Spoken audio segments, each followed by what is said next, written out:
From the studios of the Pemberton Township Board of Education's Channel 14, it's time to find out what's cooking. Here now is the head of the Food Services Department at Pemberton Township High School and your host, Tim Paroli. Hello, welcome once again to What's Cooking.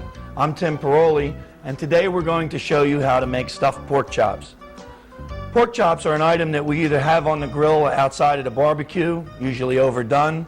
Sometimes we have them at home, pan-fried, and it's so much of a mess that a lot of us have given up trying to make them at home. A stuffed pork chop on a restaurant or diner menu is still a very popular item. That tells me that you folks at home are afraid to try it. After today's program, you're going to be able to make them like a pro. The main thing you want to remember when you're buying pork chops is order a double-wide pork chop. Pork chops normally are sliced 1 or 2 for each backbone vertebrae, and that's how we get the size of a pork chop, which is 3/4 to an inch wide. However, if you order a double-wide pork chop or a pork chop that's going to be used for stuffing, they're going to be about this wide. And they can go anywhere from this size up to another 1/2 inch larger than this. And a nice fat pork chop, which still has the backbone on it, is going to be very easy for you to start with. You don't want to try a boneless chop. You want one that has been exactly how it got its name. It has been chopped off of the rest of the loin. So it's going to have the backbone in it like this one has right in there. And that's what you want to start. Now we have to make sure that you can identify a couple of parts on this pork chop. When you first purchase a pork chop, naturally you're going to take a look at it. And when you do, there are 2 types. Pork chops that come from the loin end will usually have a small piece of meat attached to it on the T part of the bone, like these 2 have. These are loin pork chops. Now that tells you that these are going to be more tender than the other pork chop. So if you're looking for something that's more tender, make sure it's got this little piece of meat hanging on the side. That's the pork tenderloin right there. That lets you know that these are loin chops. Even though they can be center cut, there still are loin and shoulder chops, and these are the loin chops. And again, they have that backbone in them right here on the side, how it would look. And if we stand it up, you can see it's a flat bone, just the way I've shown you here. And that is very nice. It's going to be a guide for you when you cut these so that you'll know what you're doing. You can't mess them up. So with that in mind, the first thing we're going to do is show you how to make them for stuffing. First of all, you're going to need a knife that is used for butchering and taking bones out of meats. They're called a boning knife.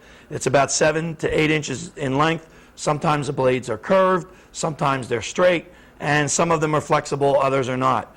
That is all personal preference. All you need to know is that you need a sharp, pointed knife like this. A fillet knife, a fish knife will do very well also. Now we're going to take the chop, and this section here is called the eye of the chop. And that is the section of meat that we're going to stuff. This portion right here and here. Now what we're going to do, I'll move one out of the way, is we're going to go where this bone is. And we're going to go right next to it, right where I've put my hand, and we're going to split this meat in half, but we're not going to cut it. We're not going to cut it. If you cut this, you need toothpicks. And you know how lazy I'm getting. We're going to do this without that. So I keep my hand on the top of the bone, and I'm going to cut away from myself. So if I ruin anything on TV here, it'll be just a pork chop. And what I'm going to do is I'm going to insert the knife like this, and then I'm going to cut down till I hit this bone, and I'm going to bring the knife out just like that, what I've shown you, except the knife is going halfway in the depth of the pork chop. So we're going to insert the knife just like this, and I'm watching the outside edge of the pork chop here, so I know the knife is going to just about come out. Once I have the knife down there, and there's the point right there, all the way to the bottom, now I'm going to cut in with the knife, and remember I have this bone here, this little T-bone, so I'm going into that, and now I'm coming back out with the knife, keeping my hand on the top, and we just pull the knife out. Now that should leave a hole that's about the size of a quarter, and we make sure that we can fit in there. Now if that's not cut all the way, we can just widen that pocket just a little bit. So what we have in here now is a pocket, and we've cut that pocket in the eye of the pork chop, all right? Now I'm going to show you that one more time so that you get an idea on how to do this, because They are very simple. Remember, a very sharp knife. Okay? Now we're going to review for you. The knife goes in along this eye, this round piece of the meat, just like this, down, up against that bone, and back out. And what we have done, have cut a nice pocket in it. I'm going to give you a good view. Let me get all the stuffing stuff out of the way. All right? So what I'm going to do is we're going to go right in here. Here's the bone I've told you about. Boy, after seeing this, you'll be able to do this with no problem. And it's going to go in just like that. So I'm going to move over here so I'm out of your way, and you can see what I'm doing. There goes the knife, right on in, and we're going to just stick that chop all the way. So we've got that stuck right on the chop. Now I'm going in till I go toward the bone, and I keep my hand right on top like this, and we just pull the knife out like that. You can see why when that knife flicks away. Then we're going to just turn this over and make sure that the pocket is big enough, and that pocket feels good. I use the back of the knife to check the pocket so that I don't recut the pork chop. So now I've got those two guys all ready to stuff. Now we're going to put some stuffing together. And all we want to do for that is I'm going to make a very easy and quick bread stuffing. Now, a lot of people, when they want to make a stuffing, the first thing they do is get a list of ingredients 1.5 miles long, and they put all kinds of things in the stuffing. And that's great if you're going to make the kind of a dressing more than a stuffing. If you're going to stuff this into a meat, like we're going to today, it's going to be surrounded by the pork, and that's going to give it all the flavor it needs. And it doesn't need any eggs in it because it's stuffed inside the pork chop, so it's not going to go anywhere. So we don't have to worry about the dressing, the stuffing, needing any extra flavor. It's surrounded by the pork chop, and we don't have to need that to hold together because it's wrapped inside the pork chop itself. So a couple of rolls that are not too fresh, a hard roll, anything, even bread, any kind of bread will do fine. We just make our long cuts on that, and what we want to do now is cut this nice and small. That's one thing I want you to do because the size of the hole on the pork chop is not that big. So we just cut this bread up nice and small. All right, now I'm cutting them real long and thin. Give them a couple cross cuts there. And this, if this was really stale, I would cut this a little longer and a little thinner and smaller. But see, that's still not real hard, so we're going to be okay using that roll. Let's put another one in there, a half of one anyway.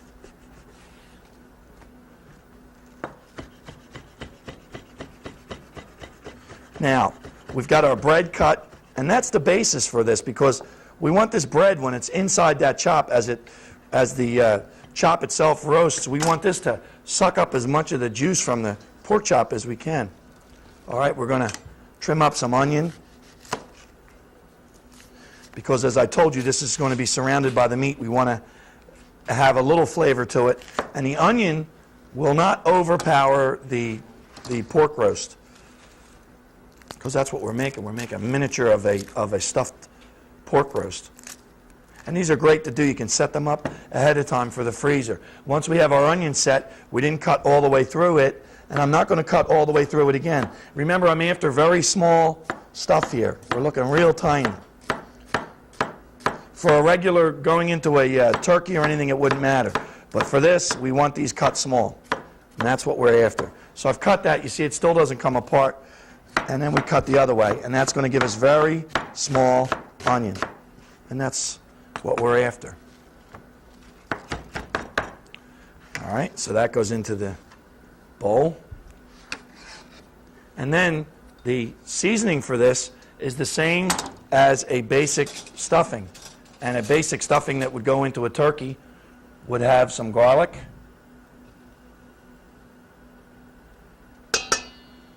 we could put black pepper in here today because it's not a light colored food and it's not going to be on the outside.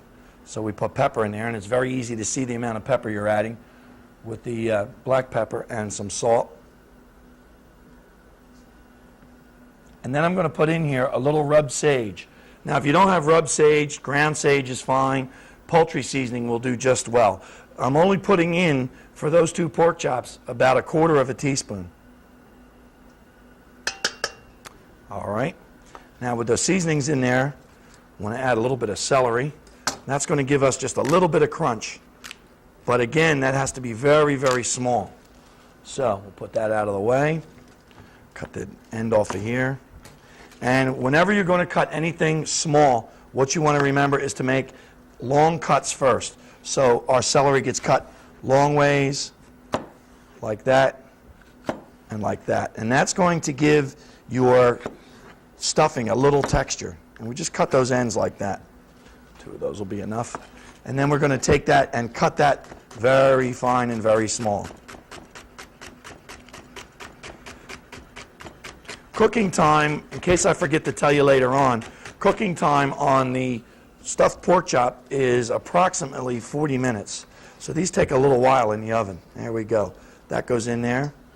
Now with all those ingredients in there, all we're going to do now is moisten this with a little water. And we just mix that around. And since the bread was not quite stale, it won't take long to do. If it's stale bread, you would pour that on there and let that set for a minute. And once that has absorbed all the water, we're in business. So there we go. And that is a very basic stuffing. And that stuffing is good for any kind of meat or poultry. Now, how do you get that into the pork chop? Very simple. I'm going to put them over here. And then we're going to take that little pocket that we cut into the pork chop, and we're going to fill that with a pastry bag. Now, if you don't have a pastry bag, get one, because if you're going to do a stuffed pork chop, and they're going to be as good as the ones we're showing you here, they're going to be very popular. So we take that, we close the end of the pastry bag, and that stuffing is going to just come right out of there. So we just put that into the end of the pork chop, and we force that in there, and then we just give that a squeeze on the pastry bag, and that's going to put the stuffing right in there. And you can see that bulging up as it goes. There we go. We'll push out any excess water. There we go. And now we have a pork chop that's stuffed, and that's plumped up very nice. And you'll feel that. It's got a nice big pocket of stuffing in there, and that's what we're after. And now what I'm going to do is we're going to take a fry pan, and we're going to spray that. Now, if you're doing large amounts, then you would put these in a roast pan, and you would line them all up in your roast pan. You put your chop right there, and look at the end of this. If we can get you to take a peek, you see where we stuffed that? You just poke that right back in there, and that end is not going to open up, and that stuffing is not going to leak out of there. So we got a pork chop with just that little tiny mark on it, and the rest of that's full of our stuffing. So we got the one stuffed, and we're going to stuff this second one.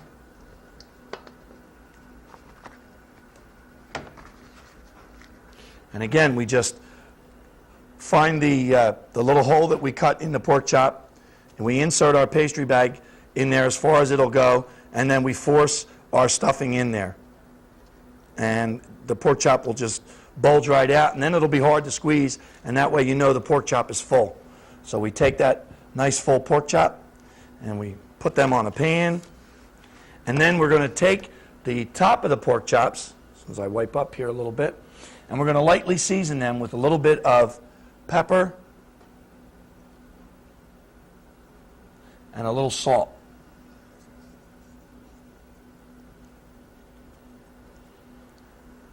And they go into the oven, and we let them bake. If you're going into a regular oven, our oven here has a fan, but if you're cooking in a regular oven at home, you would cook these off at about 350 degrees, and that would take a half hour to 40 minutes.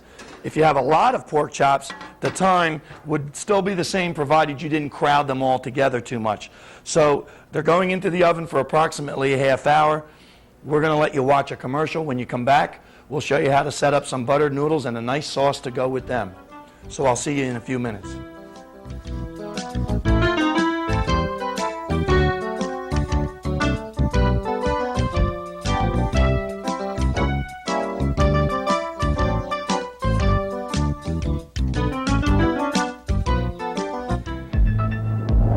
If it's going to happen for you, it's because you make it happen. Can I see Latin lunch? Bring it up.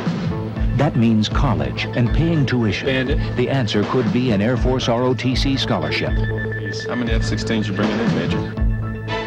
You'll get an education and the training to become an Air Force officer. Yeah, man. Radio check. 1, 2, 3, 3, 2, 1. Okay, 2 F-16s to hot 6. Rhino position and hold. Let me take a look at this guy. Red Bat Tower, airback 666, 7 miles northeast with the cardiac.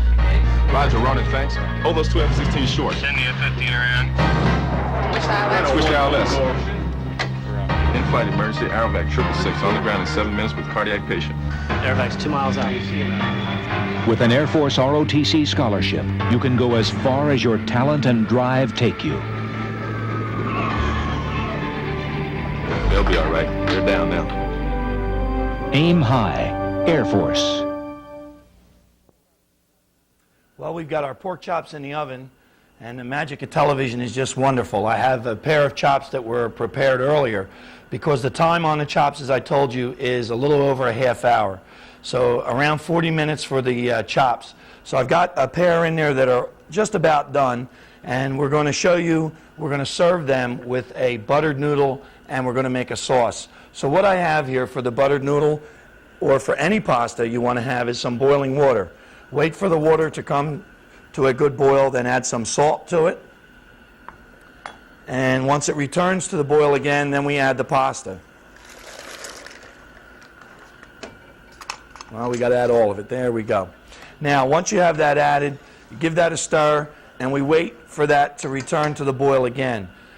If you're going to be preparing pasta during the summertime, and even if you're going to be making it for macaroni salad, the kitchen can get awful hot. So a little tip that we have for you is, as this begins to boil like it is right now, we're going to give that one more stir, and then we're going to cover that pasta, and it comes off of the fire, just like that. It's covered. Bring it to a boil, stir it, and cover it. That will finish all by itself, and if you are running one burner, your kitchen's going to be a lot cooler, and there's no sense letting that pasta boil away if you don't need it. You've got plenty of heat in that boiling water. That pasta's going to cook just fine. Now I'd like to set up a nice sauce for this. I'm going to scoop a little butter out of here for the noodles first, though, and I'm going to put that right in that pan because we're going to dry the noodles off after I drain them in this saute pan here. So while I'm using it for a lid, it's also going to melt the butter. Then into a small saucepan, we're going to add a little bit of butter, or any kind of oil you can use. You'll get a real nice flavor out of the butter. And we're going to melt that in the bottom of the pan. Put that up just a little bit. There we go. And stir that around till it's completely melted.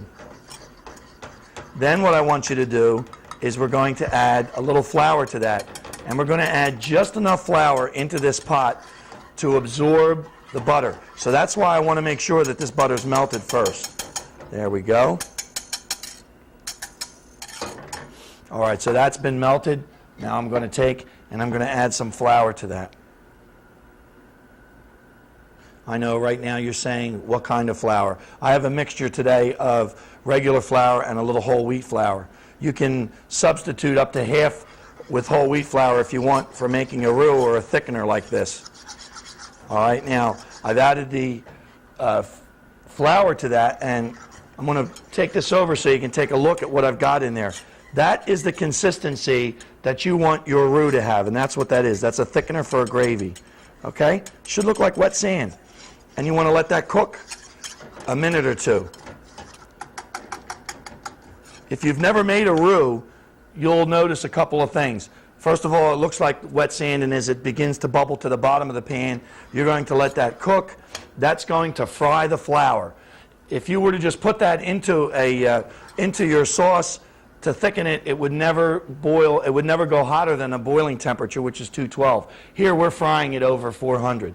Now we're going to take, and instead of waiting and trying to make a stock for that, we're going to add a little bit of water and a little bit of chicken base. Now what this is kind of like a bouillon cube without all the salt.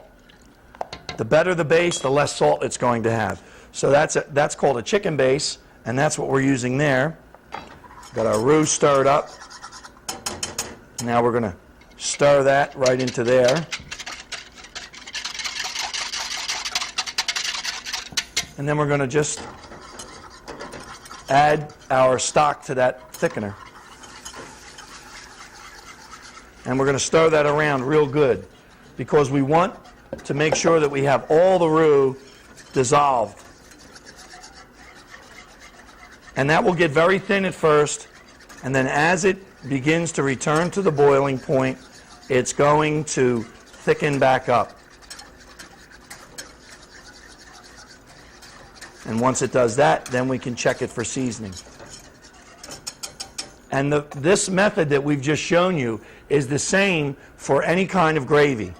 Now, you'll see as I stir this around, it's kind of cloudy, and that's all that's happened to it. It'll get a cloudy look to it. I'll give you a good shot right in the light. And it's very thin. Now, as quickly as I'm showing you that, that is going to begin, as it comes up to a boil, the roux is going to absorb the stock, that chicken stock that we've added, and it's going to thicken that right up. And then we'll have our sauce. Now, while that's happening, we're going to take a peek at our noodles. So I'm going to remove our lid, which is going to be the fry pan for the butter.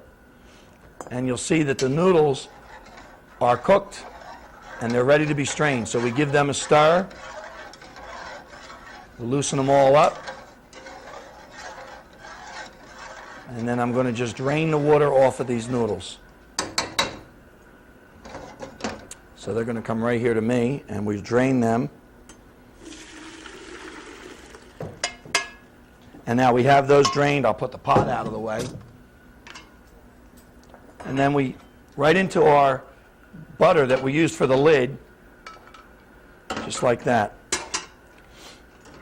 And we go back to the sauce, and that's thickening very nicely. So for a little pot of sauce that's going to make you maybe a half a quart of gravy, you're only going to use about a tablespoon of butter. And that should make you a nice velvety sauce. So we've got that. Now I'm going to see how we are for taste on that, and that's going to tell me whether we're going to need any salt or pepper or anything else in that.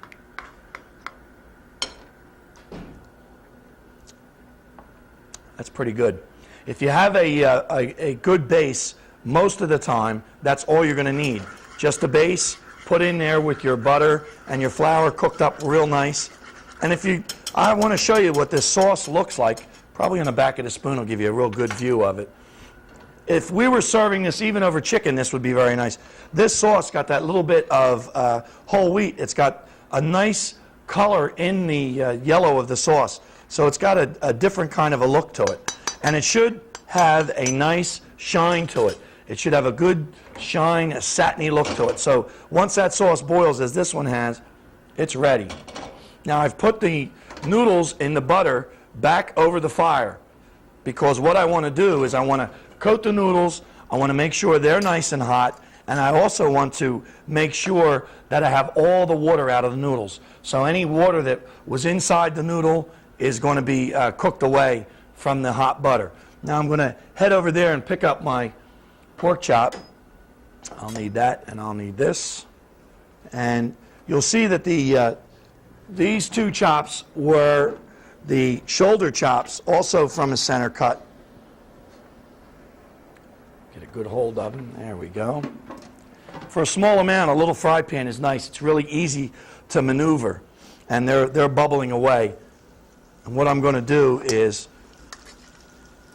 I think I can set them right here. You can see how the stuffing has done nothing but bulge out of there a little bit. We got a little bulge on the stuffing, but it didn't come out of the chop. And the chop's got this very nice full look to it. And that's what we're after, a nice full pork chop. You can see that there we go, nice and full. And that's going to, one of those is usually enough. So they make a real nice dinner.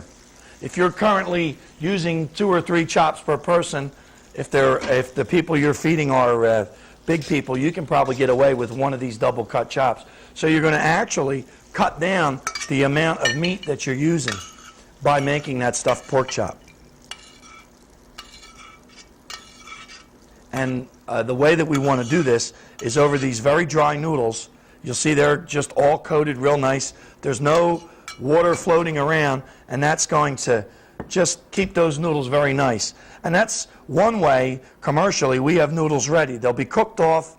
What we do is, once they're cooked and cooled, we dip them back into boiling water, and then we saute the noodles in a little bit of butter, just like I showed you here, and that gives you a nice, dry, but a hot buttered noodle, and that is the way to have them ready. So people say, gee, how can you get all this stuff ready all at one time? You can have the noodle done and cooled off if you're waiting on company. And the pork chops themselves are very nice because this pork chop will wait for you in the oven. If you have them in the roast pan, a lot of them, and they're done, you can just cover them over with the aluminum foil, and they'll keep very, very nicely. And they'll wait up to an hour. You can hold them in your oven, just shut the oven off, and they will stay hot. As a matter of fact, letting them rest right after they're baked is going to allow the juices to go right back out into the pork chop again. And you'll find that it's going to be not only very tender, but very juicy as well. And then we're going to coat our chop. This is another one of our one dish meals. It's not a one pan meal, but it's one that we serve on one dish, and it's got everything together. And if you're entertaining, you can bring a bunch of these platters right to the table. This is also very nice to serve as a platter, a large platter of noodles, and then the chops on top, and you cover them over with the sauce. So we've shown you how to take a double cut pork chop, cut the pockets in them, and then you make a regular stuffing.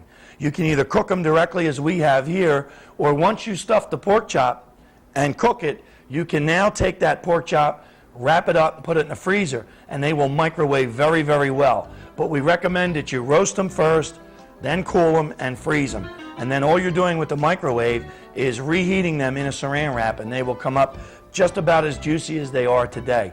So this is an item that you can prepare ahead of time. It's one that you can freeze and microwave, and it's one that lends itself well, whether it's one or two of you at home or quite a few of you at home. So when you're going to make something different, remember what we taught you today. Stuff a pork chop. Thanks for watching.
From the studios of the Pemberton Township Board of Education's Channel 14, it's time to find out what's cooking.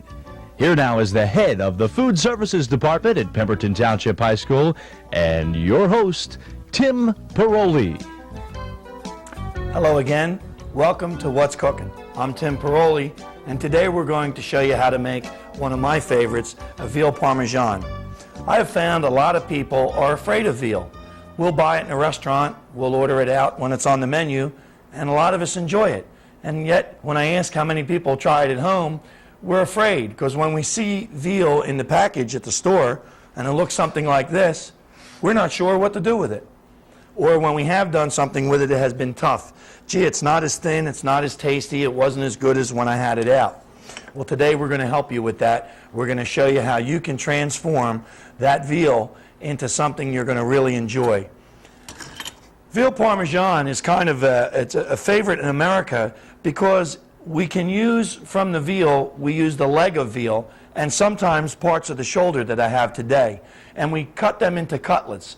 And a cutlet is nothing more than a large medallion. Now, what's a medallion? That's a small circular flattened piece of boneless meat. This is a little larger into a cutlet. And commercially, they're dropped into cube machines and tenderized.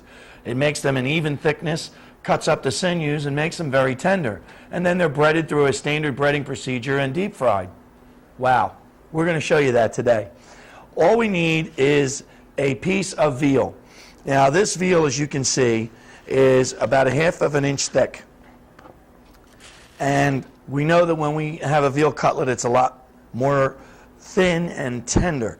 So what we're going to do when you look at a piece of veal, it should have a uniform light color. Some veal, if it's been grass-fed, can have a reddish color to it. But most of the time, it's going to have a light color to it. And all you want to remember is that we want to remove the bones and we want to remove any of the fats and tendons from that. So I'm going to tip this so you can see it. Right here is a bone. Right down here is another little piece of bone that's connected on the other side here, all right? And then I want to remove these little pieces of fat and any of these blue sinews in here, I want to get rid of those because they are what make the veal tough. So we have a boning knife today, which is a long, thin, sharp knife, and we're going to remove all of those connective pieces and the bone. So what we do is we pull the connective tissue towards us and put our knife away from us on the board, and we just pull that along. You've seen us use this kind of a technique when we scale a fish, and that will take off just that piece of tissue there. And it's very strong, very stretchy, and that's why it's tough to have. It makes the veal very tough. When you cook that, that shrinks and gets very, very tough. Because, as I told you at the top of the program, we're going to take this veal and fry it. So that means we're going to cook it very quickly. So we have a nice chunk of veal there, and we're going to take the rest of this bone out. So I'm going to put the bone facing me so I can hang on to that bone, and I'm going to cut away from myself and down. So if there's any slip, it's not going to be an oops. I can always use that little chunk of veal in the cutlet. So there's the other veal bone there. Take a look at that, and that's another nice sized little piece. Now this one here has that piece of blue in it, and I want to cut that out. So what I'm going to do is just cut on one side of that, leaving it connected, and now I'm going to cut against it on the other side, right down against the board you're going to push, and we're going to separate that. And you can see that's even giving the sharp knife a tough time. That's a very, very tough piece of tendon there. So we have that big piece out of the way. Now that looks pretty good. And then we're going to take the other half and we're going to do the same thing, removing any of this outside connective tissue by pulling on it between the knife and the board. And then we have the bone here, and we're going to just cut against the bone and follow that little piece of bone all the way out and remove it. Now we've got that removed. All I've got left here is the meat. We're going to inspect that to see if there is any tendon in there that we want to remove. Out here on the end is a is a piece with a large amount of fat right down the side. So we're going to cut that off. I know you're saying, gee, all this work for veal. Well, that's the other reason. There we go. We've got that separated. And now we have our veal ready to be put into cutlets. This one I'm going to cut, but I'm not going to cut this large section yet. Now, instead of dropping this into a commercial cuber, what I'm going to do is hit these with a small hammer, a meat tenderizer. And what I want to do when you're going to tenderize a piece of meat, we're going to hit this in the center and begin moving the mallet around the outside edge of the meat. And what that's going to do is it's going to flatten that piece of meat out, and it's going to flatten it out nice and even. So we're going to go right ahead. And if you have a mallet, they usually have two sides. One is a large size, one's cut a lot smaller. Sometimes there's four sides. Use the smallest side that you have for cutting and pounding. The bigger one will just cube it really, really tough, and we don't want that. We want that cut nice and small so it really tenderizes it. So we start in the middle, and don't try to do it all in one hit. We go right on around with that.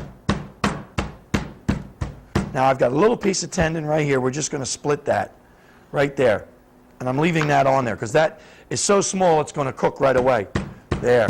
But you'll see that is going to allow me to flatten that right out. There we go. Now I'm going to turn this over so that I don't rip it up. And we're going to start in the middle and pull. As I hit, I'm pulling just slightly to bring that out. And around. And I'll go around one more time. Down on that piece there. There.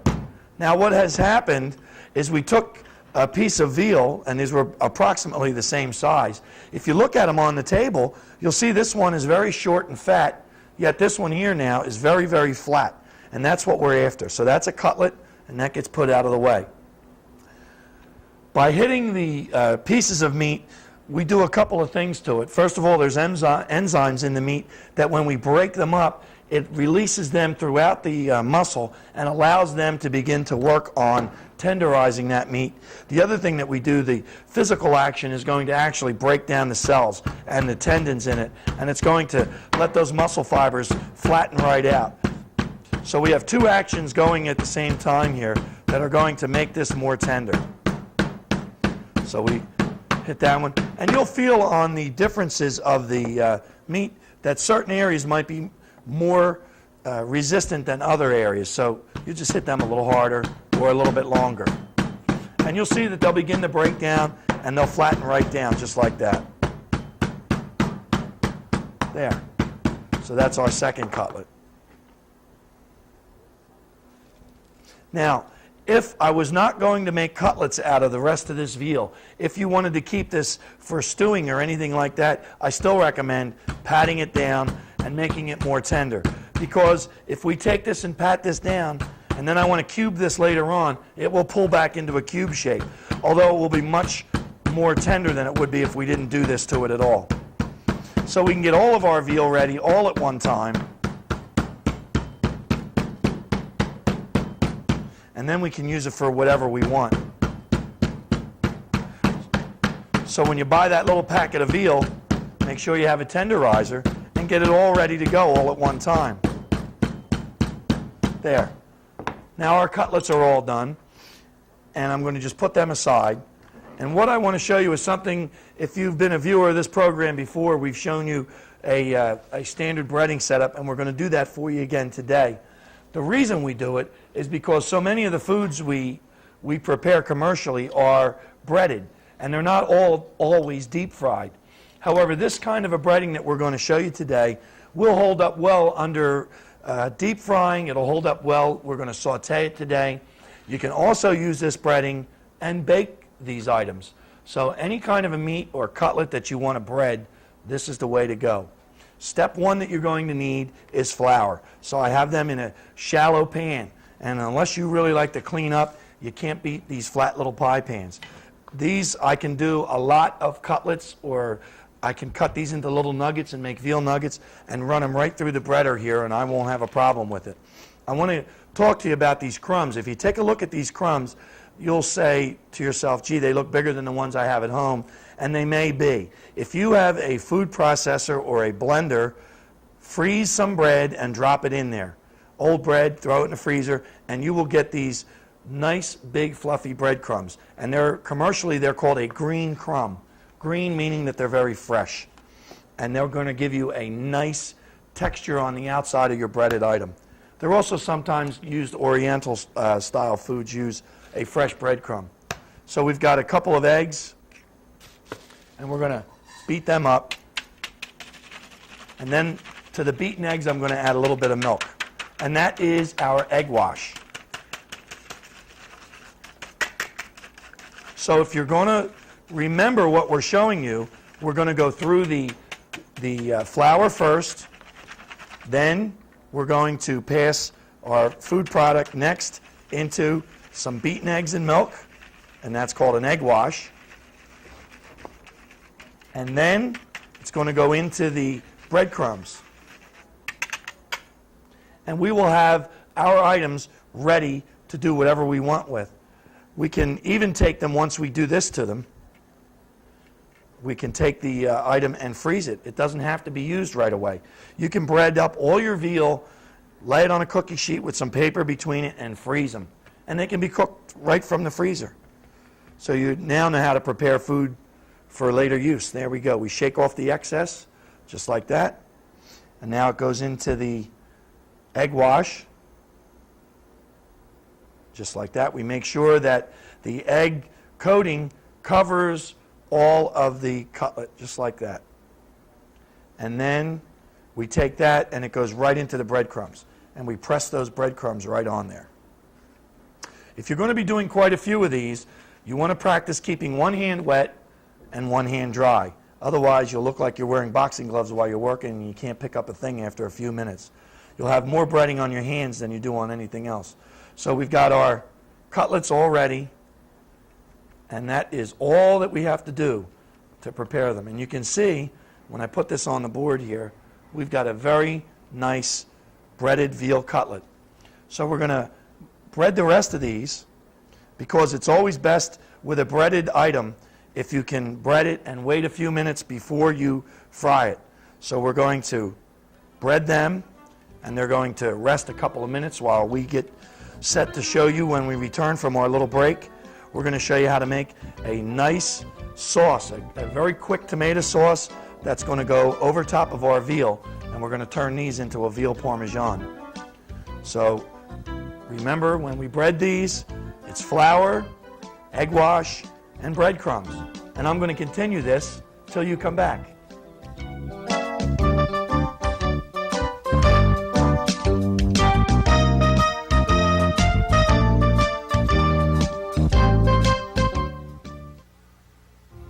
Yo, you want to play some baseball? No, thanks. I'm gonna chill. Dude, want to do some rock and roll tonight? Nah, I'm just gonna hang. Hey, man, want to do some skateboarding at the mall? Nah, I'm not into it. You thought smoking pot would take you places you'd never been. So how come you're going nowhere?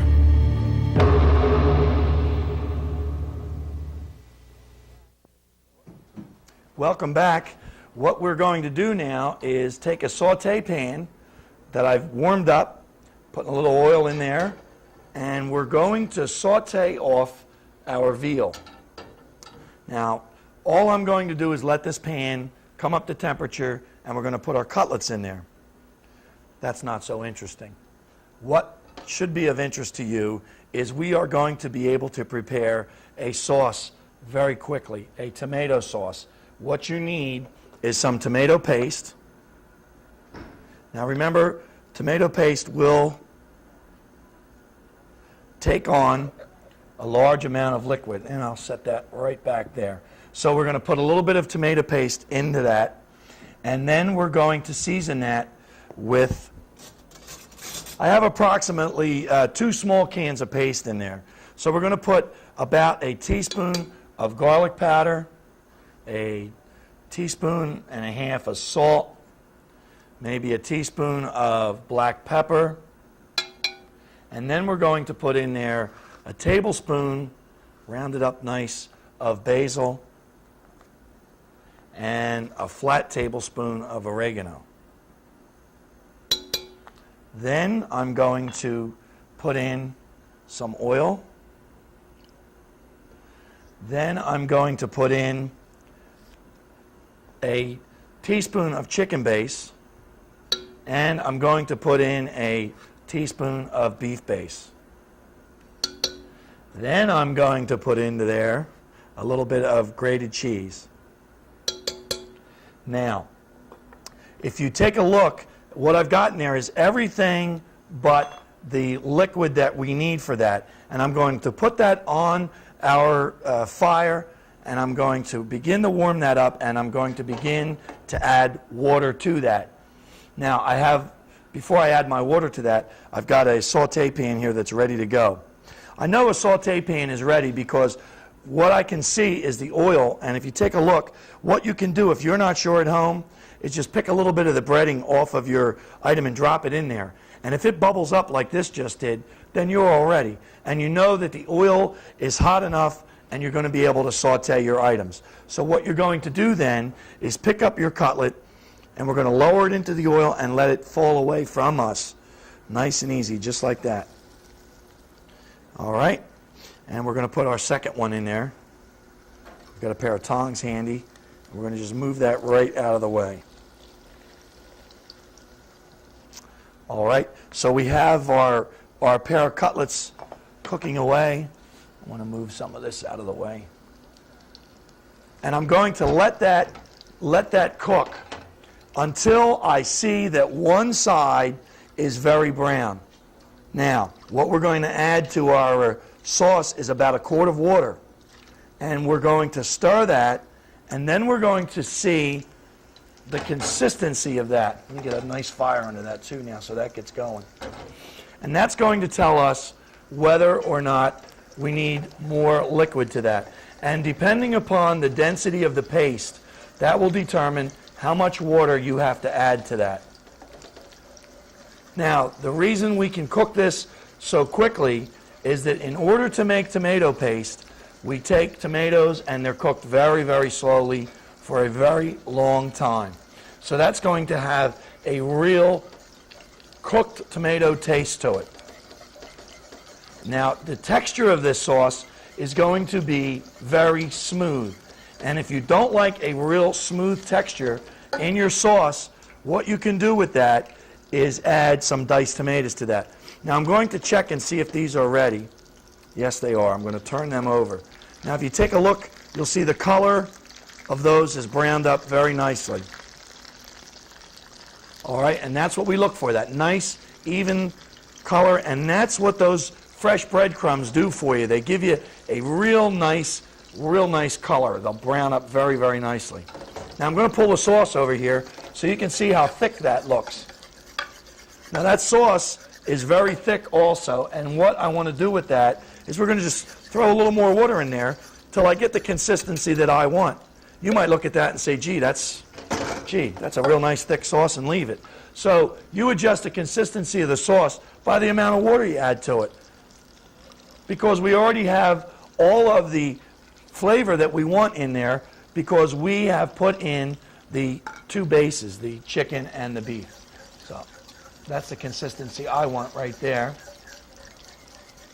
Now, after I got our cutlets ready, what I did was I took a couple of pie pans. I'm going to reach over and grab them. And I sprayed them because I don't want my cutlet to stick to that. And I don't want to really have to continue cooking that over this fire. So now I'm going to take that, move that, turn one burner off.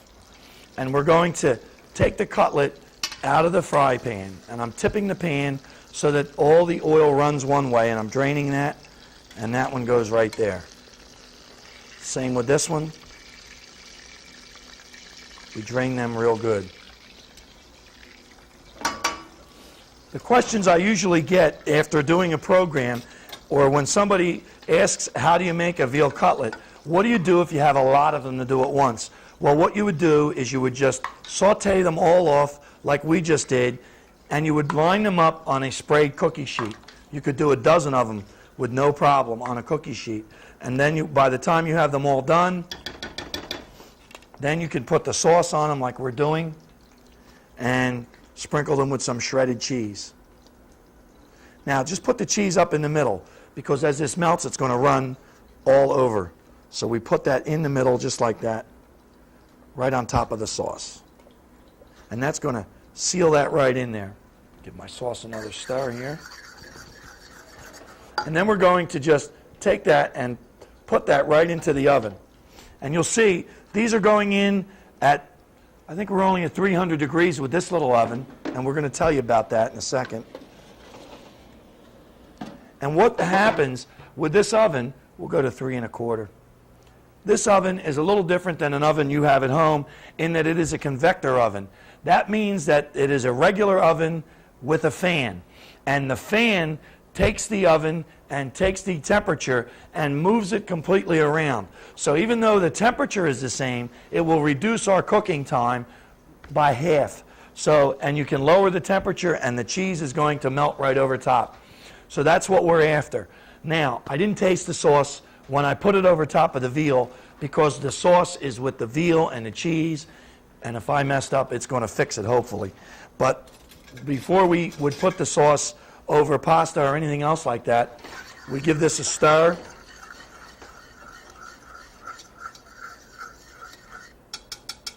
And then I want to see how we are.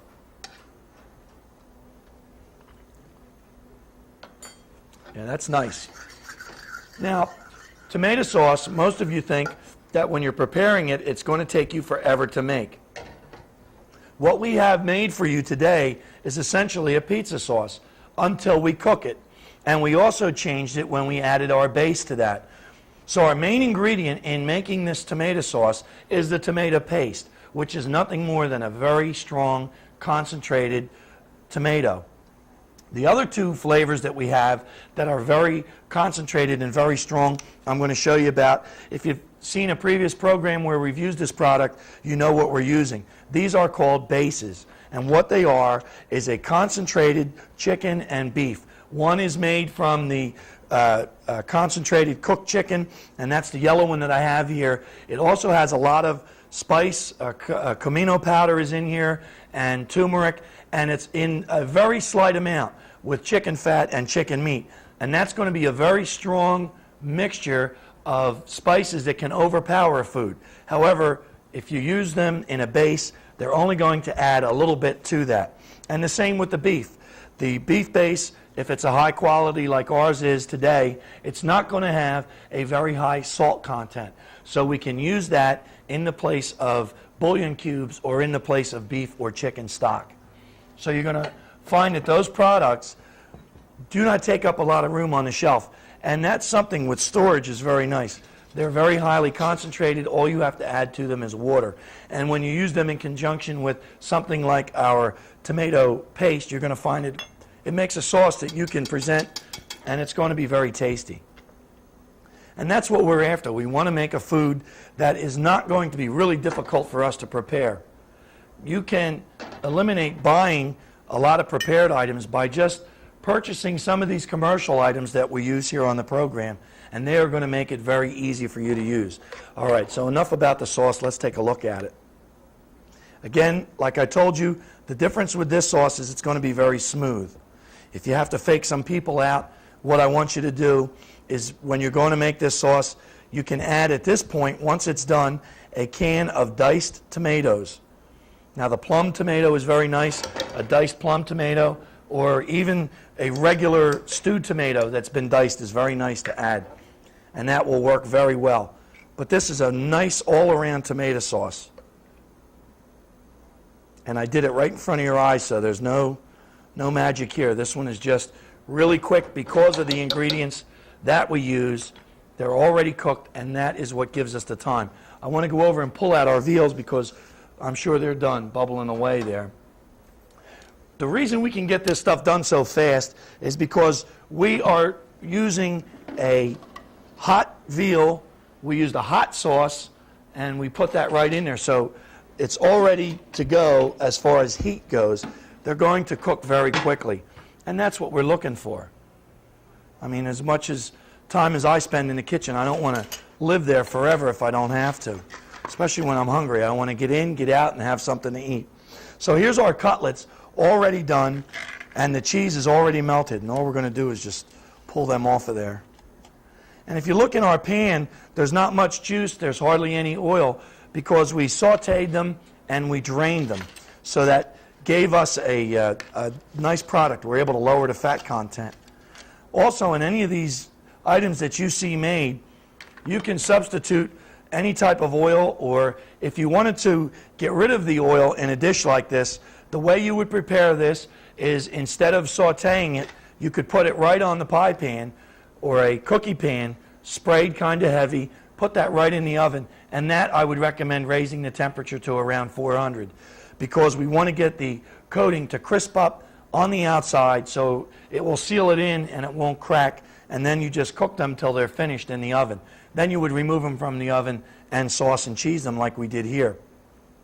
Preparing your own cutlets is very easy to do. You can set them up as I told you. This one is ready for our freezer. We would just wrap this up and put that in the freezer, and then we can cook it right from the freezer. This would go right into our saute pan frozen.